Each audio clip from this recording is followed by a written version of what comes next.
अस्सलाम वालेकुम वरहमतुल्लाहि वबरकातुहू। नासिकाम तुर्क सदर तैयब उर्दवान ने दुश्मनों की चालें नाकाम बना दी हैं। वो दुश्मन जो तुर्की को तबाह करना चाहते हैं, वो दुश्मन जो तुर्की के सदर तैयब उर्दवान की 20 साला हुकूमत को ख़त्म करना चाहते हैं, जो चाहते हैं कि तुर्की 100 साला मुआहिदों से आज़ाद ना हो और तुर्की के पाँव में वो बेड़ियाँ, वो जंजीरें उसी तरह से रहें जैसा कि पिछले 100 सालों से हैं, और तुर्की किसी भी तरह से दुनिया के अंदर मुसलमानों के उरूज का सबब ना बन सके और खिलाफत उस्मानिया को जिंदा ना कर सके। उन तमाम दुश्मनों की चालें, तदबीरें, साजिशें नाकाम बना दी हैं। आप जानते हैं, एक तरफ है तुर्की के अंदर एक ऐसे मौके पर एक ऐसा इम्तिहान आया जो इम्तिहान तुर्की के लिए बड़ा मुश्किल था। एक ऐसा जल्जला जिसे क़यामत खेज़ जल्जला कहा गया, जिसके नतीजे में 50,000 लोग शहीद हुए, जिसके नतीजे में तकरीबन 2.5 करोड़ तुर्की की आवाम मुतासर हुई और 11 सूबे तुर्की के मलियामेट हो गए। तैयब उर्दवान की हुकूमत ने दिन रात कोशिशों से जो मुतासरीन हैं उनको मुनासिब सहूलियात दी हैं और ज़ख्मियों को निकाला है। 70,000 से ज़ायद ज़ख्मी हस्पतालों से वो इलाज हासिल करके वो डिस्चार्ज हो चुके हैं। ये आज की खबर है। जबकि नाज़िकाम इस वक्त भी अस्पतालों में कई ज़ख्मी ज़ेर इलाज हैं और बहुत से ज़ख्मियों की हालत तो तशवीशनाक भी है। तो एक बड़ा ज़ल्ज़ला था जो तुर्की के अंदर आया और इस ज़ल्ज़ले के नतीजे में कहा गया कि अब उर्दगान का काम ख़त्म हो गया है। इस ज़ल्ज़ले के बाद दुश्मनों ने खूब जश्न मनाना शुरू किया कि अब तैयब उर्दवान का जो दौर हुकूमत है वो भी ख़त्म हो जाएगा। उर्दगान से लोगों की नफ़रत में इजाफ़ा होगा, उर्दगान इलेक्शन हारेगा और इलेक्शन हारने के बाद तुर्की के अंदर वही सेकुलरिज्म, वही लिबरलिज्म उरूज पाएगा जो 100 साल पहले खिलाफत उस्मानिया तोड़ने के वक्त दुश्मनों की साजिशों से जिस सेकुलर और लिबरलिज्म को उरूज दिया गया था। दूसरी जंग है उन 100 साला मुआहिदों से आज़ादी की, जो मुआहिदे 100 साल पहले ज़बरदस्ती तुर्कों से किए गए थे, जिसमें मुआहिदा लौज़ान समेत दीगर मुआहिदे शामिल हैं। अब ये दो बड़े वाक़यात होने हैं। इन दो बड़े वाक़यात से पहले मुख्तलिफ अंदाज से तुर्की पर हमले भी हुए हैं।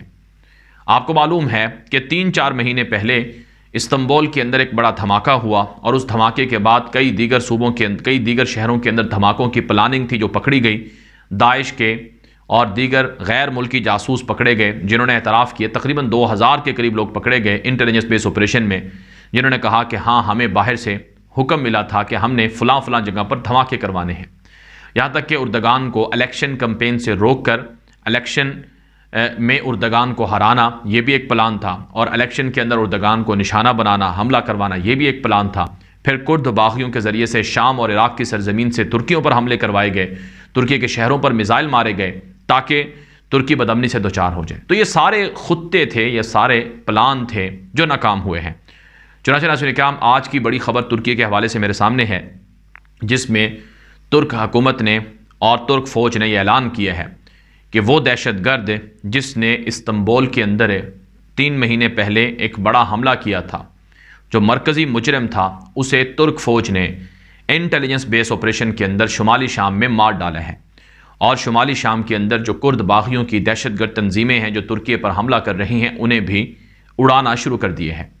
और वो जंग जो तैयब उर्दवान ने पिछले 4-5 सालों से दहशतगर्दों के ख़िलाफ़, अमेरिका और यूरोप के एजेंडों के ख़िलाफ़ शुरू कर रखी है, वो फिर से शुरू कर दी गई है।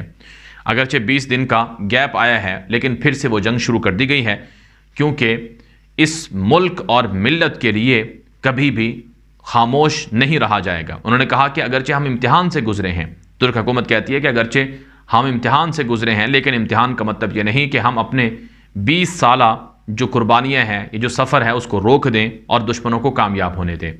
चुनांचे नाज़रीन, आज की मेरे सामने ये खबर मौजूद है जिसमें कहा गया है कि तैयब उर्दवान ने ऐलान किया है कि 2023 में जो इलेक्शन होने हैं वो अपने वक्त पर होंगे। 14 मई इलेक्शन की तारीख़ है।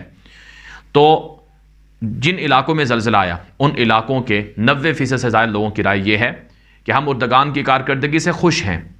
उर्दगान ने हमारा दिल जीता है। उर्दगान के वज़रा हमारे दरमियान आकर पिछले 20 दिनों से वक्त गुजार रहे हैं। उर्दगान की हुकूमत के वज़ीर दाखिला हैं सुलेमान सुवेलो, वो पिछले 19 दिनों से अपने घर नहीं गए। वो 19 दिनों से ज़ल्ज़ला ज़दा इलाकों में मौजूद हैं और उर्दगान की नियाबत करते हुए वहाँ पर उनकी बहाली और उनकी देखभाल में मसरूफ़ हैं। तो लोगों ने कहा कि हम उर्दगान को वोट देंगे, हमारे मुखालिफिन वो हमें मिलने नहीं आए हैं। वो लोग जो दावा करते हैं कि उर्दगान ने मुल्क उजाड़ दिया है, तो उन्होंने मुल्क के लिए क्या किया है? उन्होंने जो बाकायदा तहकीकात हुई हैं कि जो इमारतें गिरी हैं तुर्की के अंदर ज़लज़ला ज़दा इलाकों में, वो इमारतें सन 2000 पहले से बनी, सन 2000 से पहले की हैं, यानी उस वक्त की बनी हुई हैं जब उर्दगान के मुखालिफिन हुकूमत में हुआ करते थे। तो उस वक्त की इमारतों का ज़िम्मा उर्दगान पर कैसे डाला जा सकता है? उर्दगान की हुकूमत में जो इमारतें बनी हैं वो तो 99% 95% तक महफूज रही हैं। तो इसलिए बताया जा रहा है कि तुर्क सदर तैयब उर्दवान ने अपने दुश्मनों की सारी उम्मीदों पर पानी फेर दिया है। दुश्मन बड़े खुश थे, जैसा कि BBC के ऊपर लिखा गया, दी गार्डियन के ऊपर लिखा गया, अमेरिका के बड़े अखबारों में wall street journal, New York times, Washington post पर लिखा गया कि उर्दगान अब इलेक्शन हार जाएंगे। फ्रांस का बड़ा अखबार चार्ली एब्डो मजाक उड़ाता है कि मुसलमानों को मारने के लिए अब टैंक भेजने की ज़रूरत नहीं है, उर्दगान के खात्मे के लिए ज़लज़ले ही काफ़ी हैं। तो इस तरह से बताया जा रहा है कि उर्दगान की कोशिशें रंग लाई हैं और उन्होंने बेहतरीन डिप्लोमेसी का जो दौर शुरू किया था उसके नताइज आए हैं कि दुनिया के 150 से ज़ायद मुल्कों ने इमदाद दी, मदद की और जो बहाली के काम हैं उनमें मदद की जा रही हैं। बल्कि नाज़रीन काम, तुर्क सदर तैयब उर्दवान ने अच्छा किया कि सऊदी अरब के साथ भी ताल्लुकात बहाल कर लिए। आज सऊदी अरब और UAE जैसे मुल्क सबसे ज़्यादा तुर्की को सपोर्ट कर रहे हैं। और इसी तरह से हरम मक्की के अंदर शेख अब्दुर्रहमान अस-सुदैस ने गुज़श्ता रोज़ जुमे की नमाज के दौरान, खुतबे के दौरान तुर्की के मुतासरीन के लिए दुआ भी करवाई और ये भी कहा कि पूरी दुनिया के मुसलमान ज़लज़ला ज़दा इलाकों में अपने अपनी तौर पर हिस्सा डालें और मदद करें और लोगों की बहाली में रोल प्ले करें।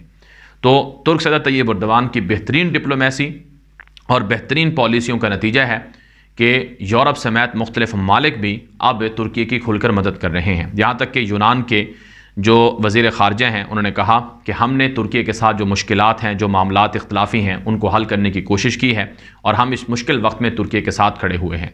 आर्मीनिया ने तुर्की की हिमायत का खुलकर ऐलान किया और इसी तरह से नेटो के मुख्तलिफ मालिक ने खुलकर तुर्की की हिमायत का ऐलान किया। तो ये सारी चीज़ें इस बात की अलामत हैं कि तुर्की वो और तुर्की के सदर तैयब उर्दवान वो अपने मुल्क को लीड कर रहे हैं और दुश्मनों को नाकाम कर रहे हैं। बताया जाता है कि स्वीडन और फिनलैंड की जो नेटो में शमूलियत है, इस हवाले से भी यूरोप तुर्की की शराइत मानने को तैयार हो चुका है।